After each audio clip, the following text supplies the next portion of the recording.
G'day ice cream lovers, Steve Christensen here, the Ice Cream Bloke. Today we're doing a family favourite, nice and simple, a chocolate Oreo crunch. Now if you're using Oreos as the particulate in your ice cream, I always find cutting them up yourself rather than using the pre-crumbed crumbs is a much better option. It gives you much more robust pieces in your ice cream.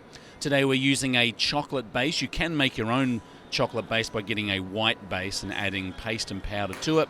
A little bit of vanilla in there to boost that flavor. Remember, it's a flavor enhancer. It's going to lift everything. Today we're using the Taylor Frigomat smaller batch freezer. This is about a 12-quart barrel.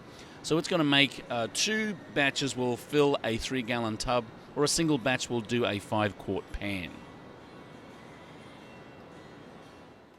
Now remember, when you're in the process of prepping for running this product, you're going to want to have your particulates in the freezer or the fridge. So we've got our Oreo pieces in the fridge or the freezer. We don't want heat shock, which is the 72-degree particulate, or the Oreos going into an 18-degree product and then melting the product around where it sits. So make sure you do some prep time here. We're going to be using our hard shell product. Again, you can't have that cold because it'll go solid.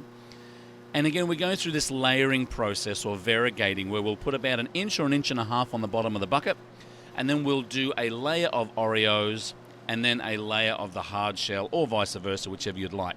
Big thing here is making sure that you understand your food cost in this particular product.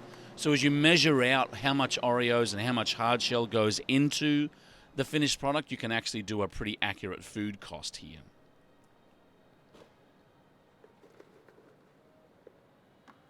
Again, a lot of people feel that when the variegate or the ribbon goes in, it needs to be stirred, and in some cases you can do that, but I much prefer the layering process, because then you can really get a very mathematical equation as to how much product you've got in each layer, and you'll almost be sure that with every scoop you're going to get some of that particulate, that ribbon, that variegate. It's very important.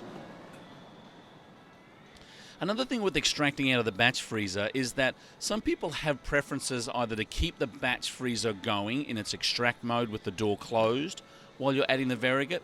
I like to actually shut the batch freezer off, because I feel as though with that beater shaft still turning in the barrel, even if the refrigeration's off, that barrel's warming up, and you don't want warmer product coming out into the bucket. So there you go, folks, a nice easy one today, chocolate Oreo crunch. Again, you can do all of the bits and pieces and make the most beautiful gourmet ice cream you want, but the customers will just keep coming back and back and back for these traditional favorite.